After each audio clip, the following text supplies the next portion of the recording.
Howdy everyone, it's me once again, the one and only Kill Rodan. And today, I'm going to be reviewing another Kung Fu flick, folks. This one I'm going to be reviewing, it came from this movie pack I have right here, folks. Yes sirree. So, it's going to be from here, folks.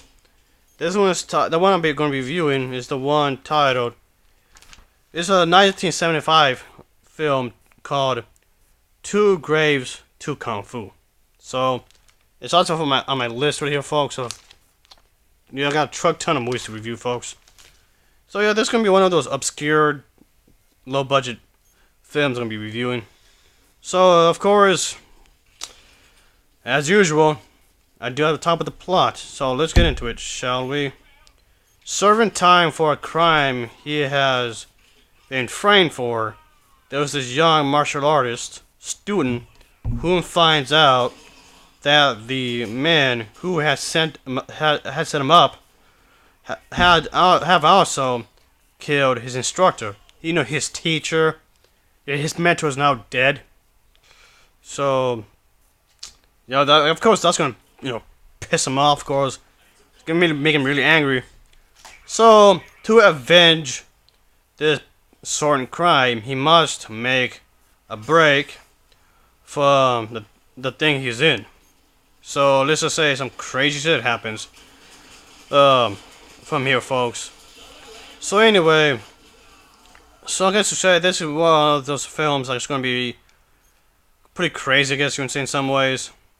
But anyway, I can say that this film wasn't too bad, I suppose. I like to enjoy this film. There's a solid story here, some pretty decent action sequences, which are nicely done, I suppose. So, of course, our main character is gonna do like a revenge kind of a thing. He's on this, I guess, this vendetta, so to speak. Oh, you killed my master, I'm gonna kick your ass for that. Kind of a thing. So these bandits must be punished for the crime they have done, I suppose. So, of course, I guess he's trying to do the right thing because fight them off. I guess if he beats them up and whatever, just beats the living shit out of them, beats him to a bloody pulp, maybe by doing this, he can prevent other innocent lives from being murdered. Just like what happened to his teacher. And whomever else they might have, done it to. So I guess he's trying to be the hero here, I suppose, which is fine. Having the lead character in Kung Fu films always doing the right thing in some ways. Always seems to be a common character trope in these movies. Even though you could always argue maybe vengeance isn't really the good thing to do. There's always like other ways of using your skills to do what's right. A lot of people always seem to wonder, is revenge a really good thing? Is revenge just out of self-interest? Yada yada. But anyway, yeah, you could bring up some interesting arguments, I guess you can say, which is fine by me. So anyway, I did like this film, folks. It's a pretty decent Kung Fu film, if you ask me. But since this is the American English dubbed version, you already know that the dubbing isn't going to be exactly great, really. But I mean, it's kind of okay, I guess, the dubbing over here. It's better than some of the others I've heard. I've heard really shitty dubbing before, folks, but in some ways this was kind of better than some of the others. Because I've heard really shitty dubbing, even in anime. I've heard really shitty dubbing in anime before. And I've heard really, if you really want to hear some god-awful dubbing, just watch the American version of those old Godzilla films. Yeah, the old Godzilla films that were, released on VHS tape really had some shitty ass fucking dubbing. Oh boy, talk about cheesy dialogue.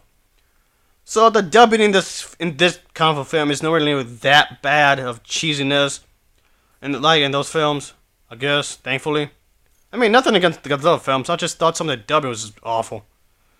But anyway, I guess you can say the dubbing in here was okay compared to those, I guess. So anyway, I enjoyed this film, folks. So overall, the premise itself isn't necessarily bad, I suppose, because I've seen revenge storylines been used before, so that's fine by me, I suppose. So anyway, the music in here was pretty cool, I guess. I like the music in here, folks. I do like the main character. The main character wants to do what he believes is right, of course, because he's all pissed off and shit. So, of course, he had to do what he had to do, obviously. So, I do recommend this, folks. This is a public domain movie. You can actually watch this on, yeah. You can actually find the movie on here. I'm talking about. You can actually find it on YouTube if you wanted to. I mean, that's not if they changed the. That's not if they, renew the copyright later, I guess. And that's one of the reasons I may not always use pictures or footage from the movies, because some of the kung fu films I'm reviewing are so obscured that they became public domain. Until maybe the copyright has been expired or whatever.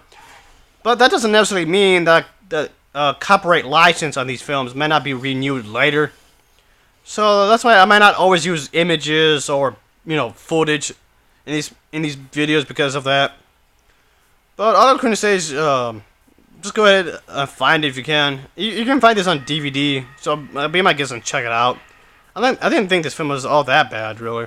I mean, if you're able to find the actual original version of this, best of luck to you, if you can. So anyway, so besides that, I guess besides the dubbing, I guess I enjoyed it.